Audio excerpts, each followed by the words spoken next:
Salt and Soul magazine launch. Andrew Mountbatten Windsor arrested on suspicion of misconduct in public office. Winner announced for St. Martin.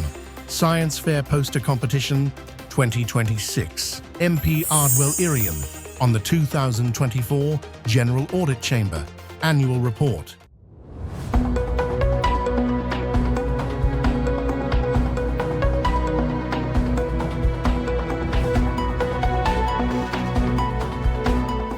From the island, St. Martin, this is SXM Daily News for February 19th, 2026. Let me the soul, the salt and salty, and the launch of this beautiful magazine, you have to say to everyone.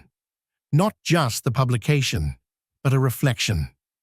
American movies are about people as a place and as a destination.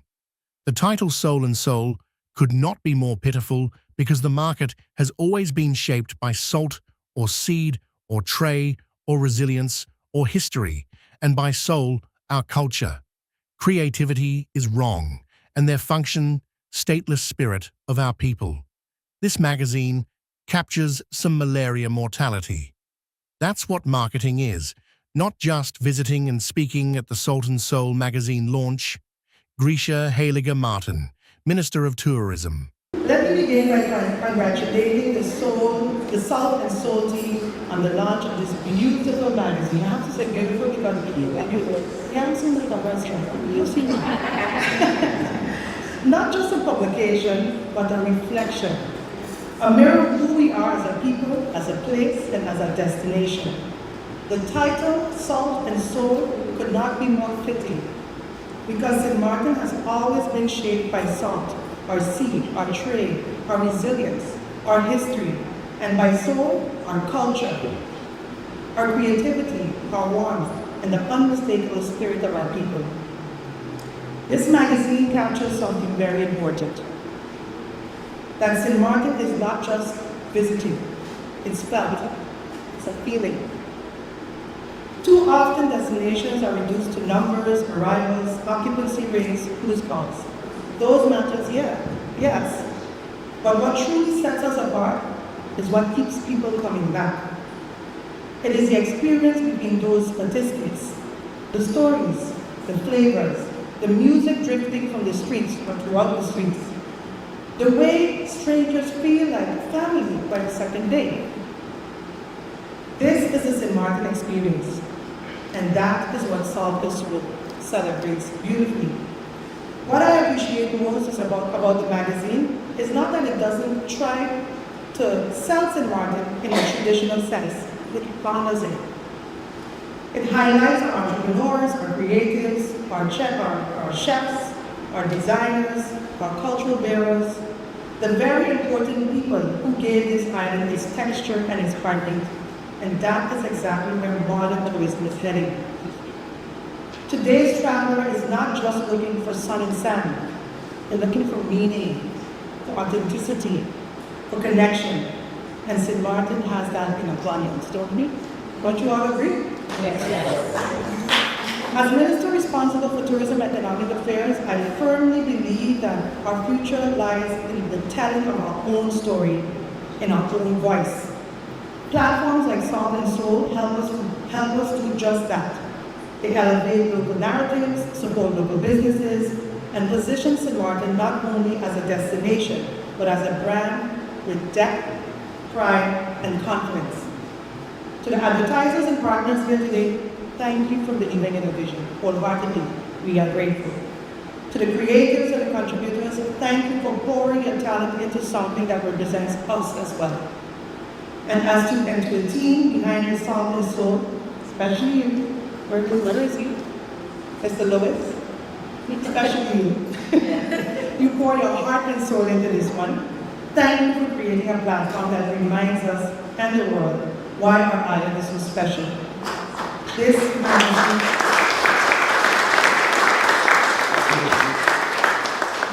is more than pages and prints. It's a celebration, it's storytelling, it is identity. May Salt and Soul continue to grow, inspire, and travel far beyond our shores. And it will. After that prayer, it will. carrying with it its essence of St. Martin and where it goes. Congratulations on this incredible launch. Here's to culture, here's to tourism with soul, here's to St. Martin. Always. Thank you. Also speaking at the Salt and Soul magazine launch, Director of Tourism, Mei Ling Chun. Last year, and Luba's came with Media Publishing International, Mr. Bouquier, and said that they can make a magazine for us, and they showcase what they have done for some other destinations. And I was like, okay. I said, Mr. Bouquier, the only way I want to do this magazine is it's going to be a magazine that we completely have a say in how we want it done, what the look has to be, and we wanted it to concentrate on history, heritage, and culture. Because basically that is the direction we started with. It was slowly, but within our content that we were showcasing the St. Martin. And we said this is a perfect opportunity for us to finally have a magazine that we can every year come out with different stories and stories about the people. This is the first edition. You're going to see it soon. But we want this to be the first and not the last, but every year it's going to get better and better, because what we want to see is advertorials. So we want to see stories behind the product, behind the people. But amongst that, what I want you to do is envision the stories of our pioneers, the culture, the Irish, the manners and everything that makes up our beautiful country. And so that is what this magazine is all about. We got a chance to do that.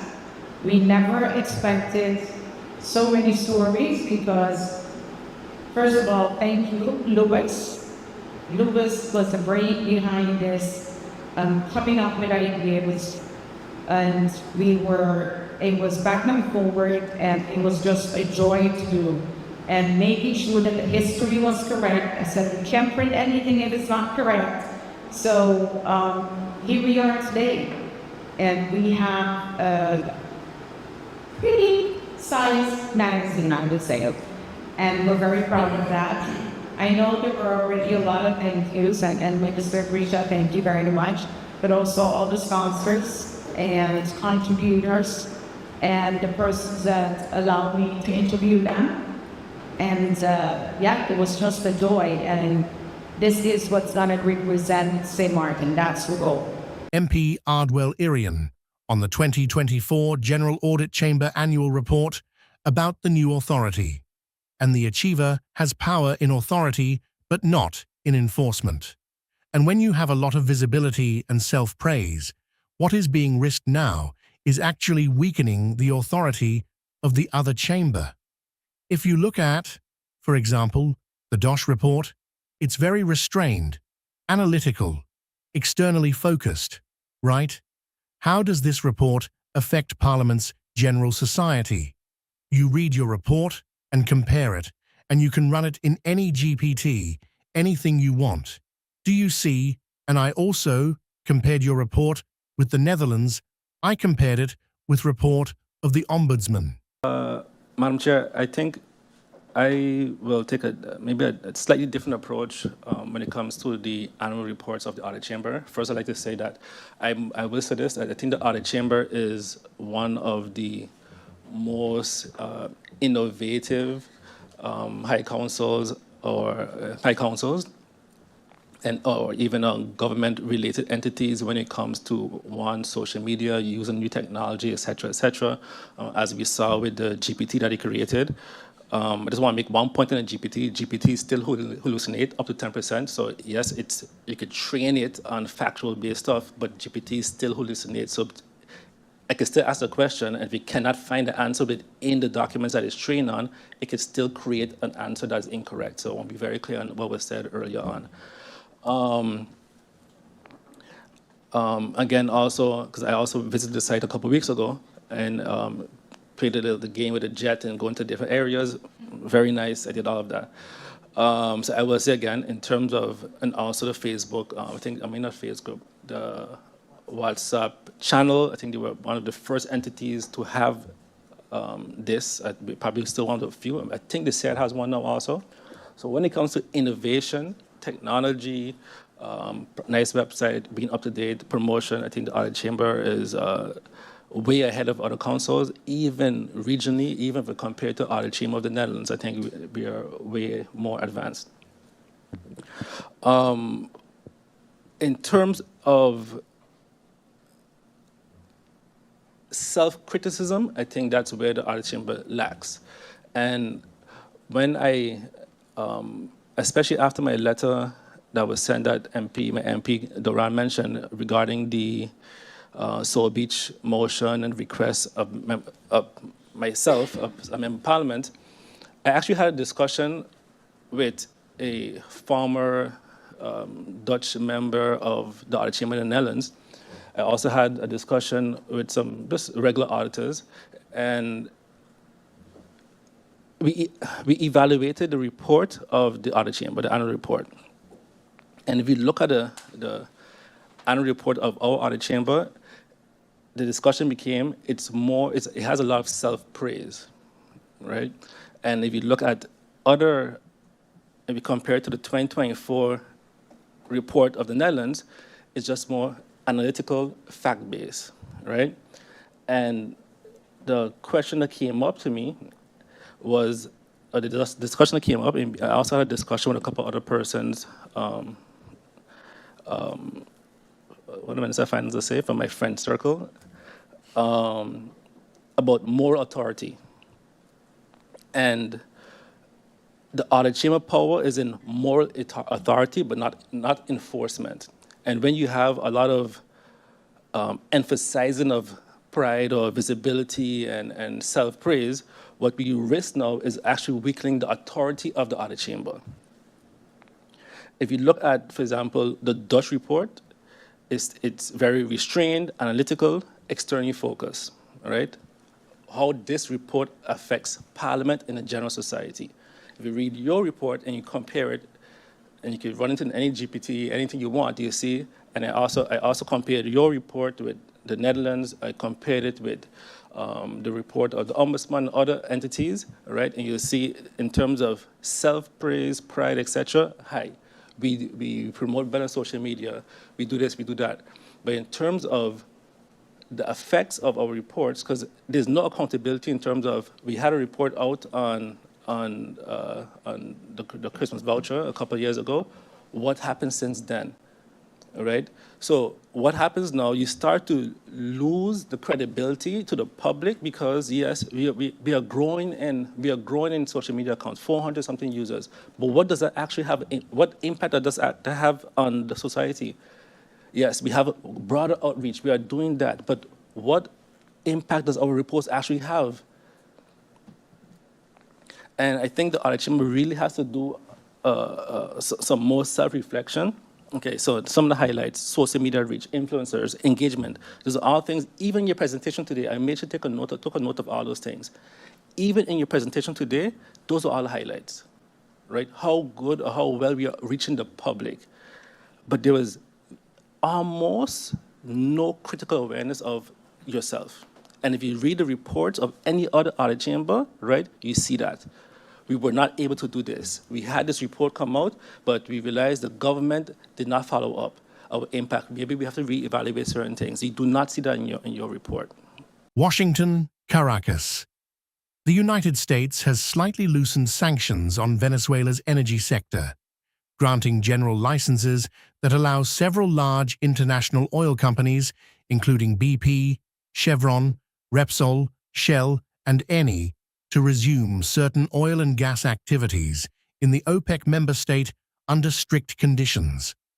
The move, effective February 18, 2026, marks the most significant relaxation of U.S. restrictions on Venezuelan oil since the sanctions regime tightened years earlier, and comes amid broader geopolitical shifts following the capture of former Venezuelan President Nicolás Maduro.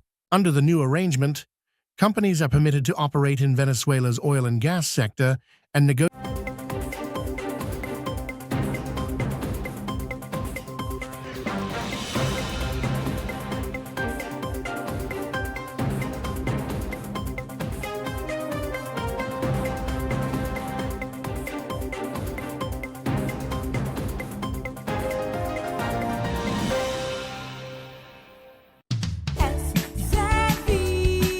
Your social and health insurance is your social and health insurances. Are you SXV insured? Do you have a valid medical insurance status? SXV is cardless. Request your My SXV account today and enter the virtual office of SXV. Go to sxv.sx and sign up now. Your social and health insurances.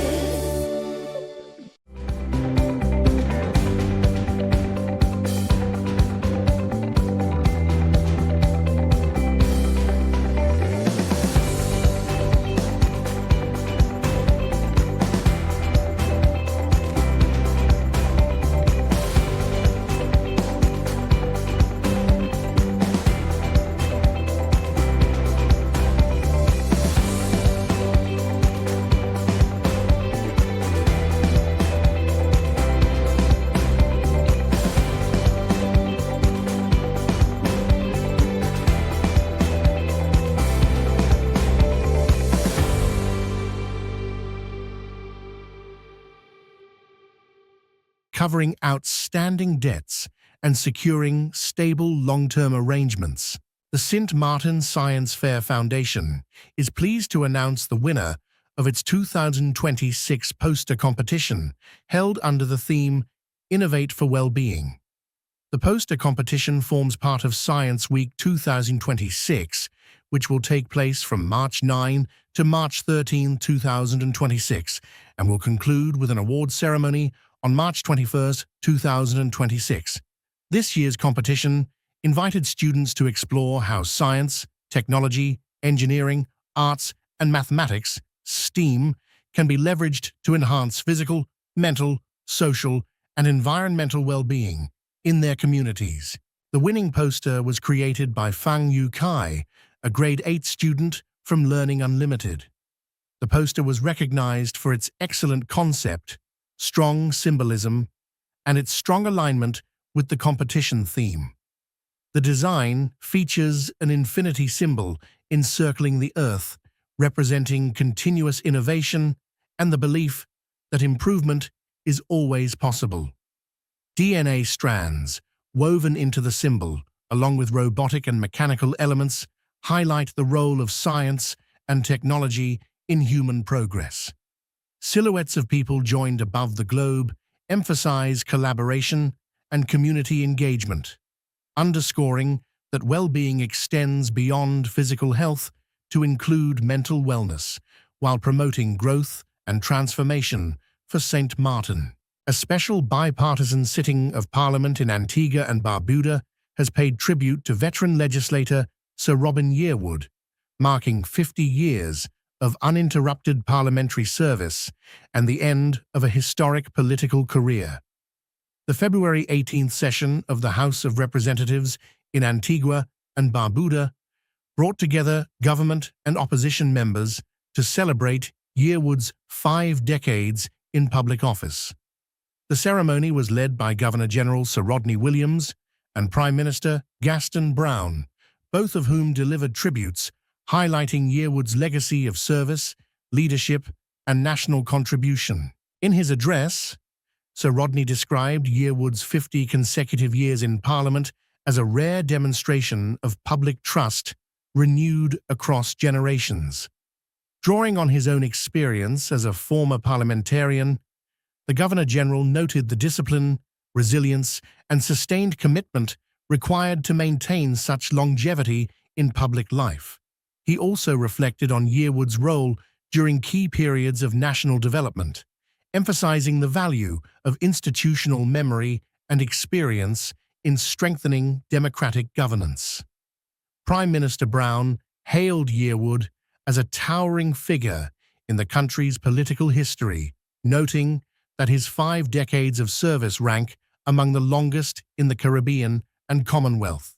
He said the record reflected not only time in office, but the electorate's continued confidence, evidenced by 11 consecutive electoral victories since 1976. Brown also highlighted Yearwood's role in guiding the nation through pivotal eras, including the period leading up to and following independence in 1981. He praised the veteran politician's steady leadership during times of national decision and crisis, describing his approach as one rooted in substance and dedication to duty. Tributes also focused on Yearwood's strong ties to constituents in St. Philip's, where his home in Willikies served for decades as an informal constituency office. Speakers noted his accessibility and personal engagement with residents, describing him as a counsellor, advocate, and friend to many. Andrew Mountbatten Windsor has been arrested on suspicion of misconduct in public office. Police have said he is in custody, and officers are carrying out searches at addresses in Berkshire and Norfolk.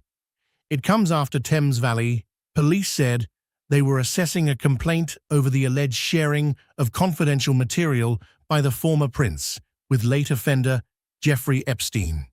Andrew, who turned 66 today, has consistently and strenuously denied any wrongdoing.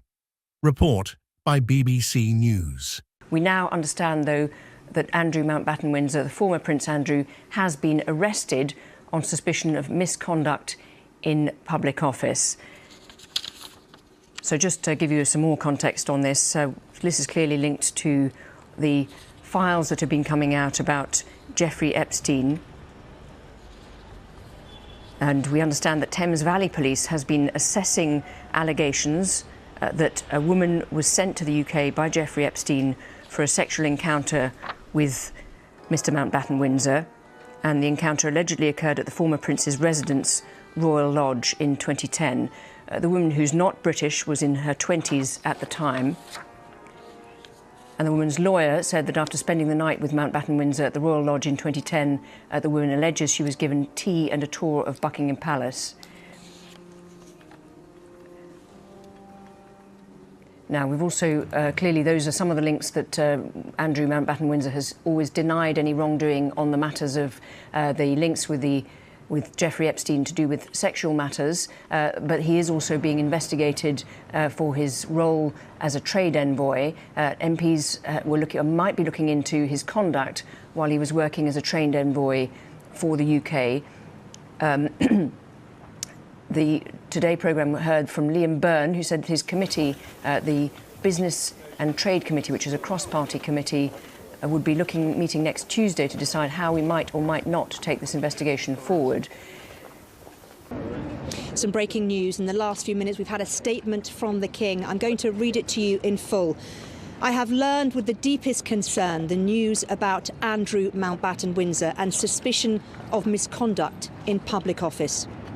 What now follows is the full, fair and proper process by which this issue is investigated in the appropriate manner and by the appropriate authorities.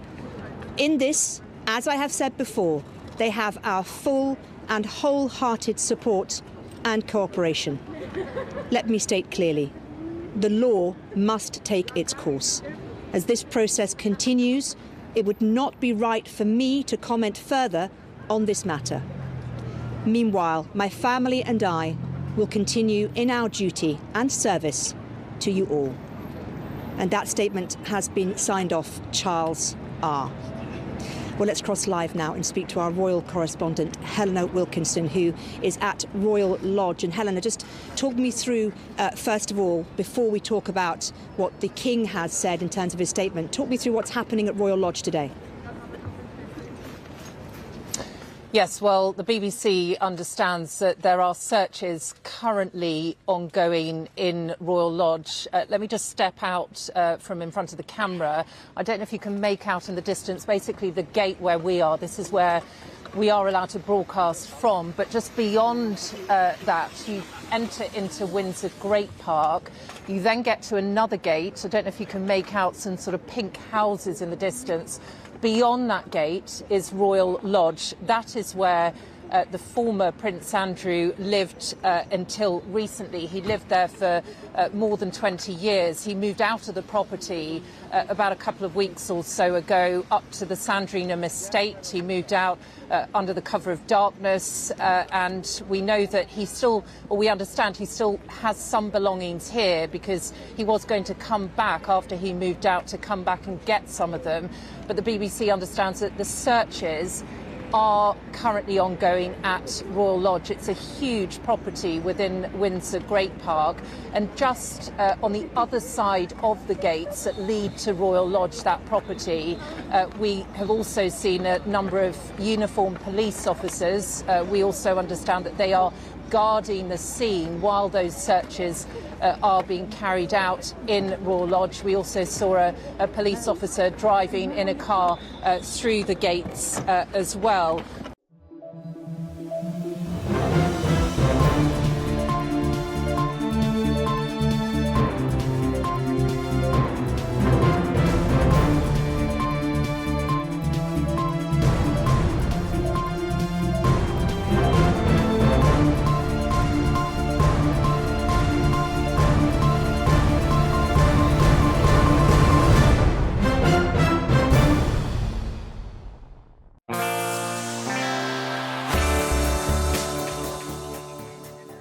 Now for the weather forecast. Tonight through Friday midday, partly cloudy with brief showers possible.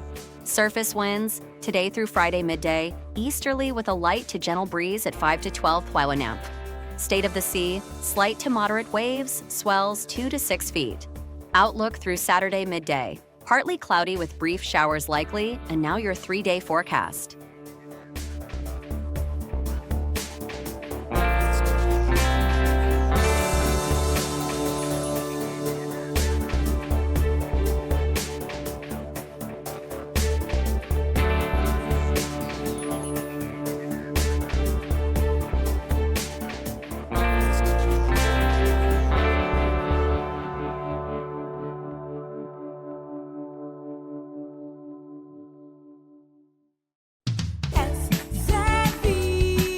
Your social and health insurance is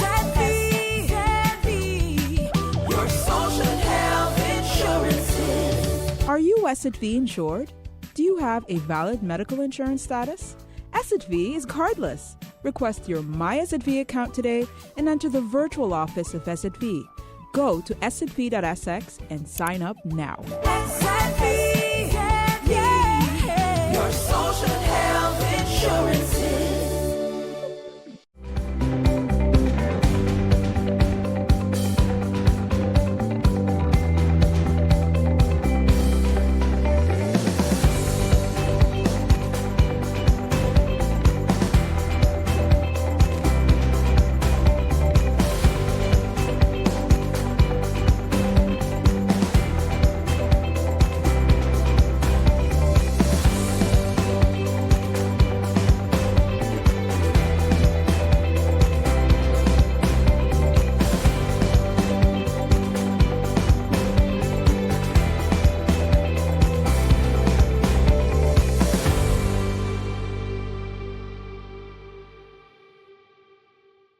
The St. Martin Tax Administration reminds the public that the deadline to complete payments and collect the 2026 motor vehicle stickers is fast approaching.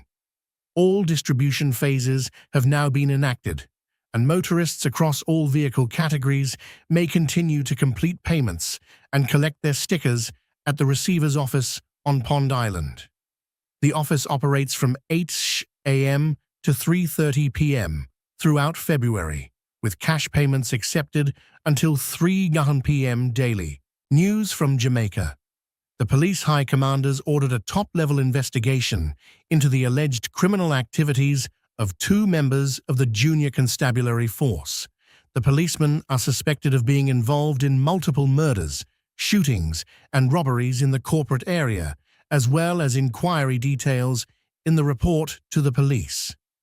Commanding Officer for the St. Mary Police Division, Superintendent Anthony Wallace, confirmed that an active investigation was underway into the murder of Mr. Singh. Policemen who were recently taken into custody were scheduled to be questioned today by senior detectives assigned to the Major Investigations Division in connection with a double murder along Fairfield Avenue in Marvelous St. Andrew on February 7. Two men, Tyrese Mackenzie, otherwise called Citypus, and Jose Harvey, otherwise called Jose, were gunned down in a drive-by attack.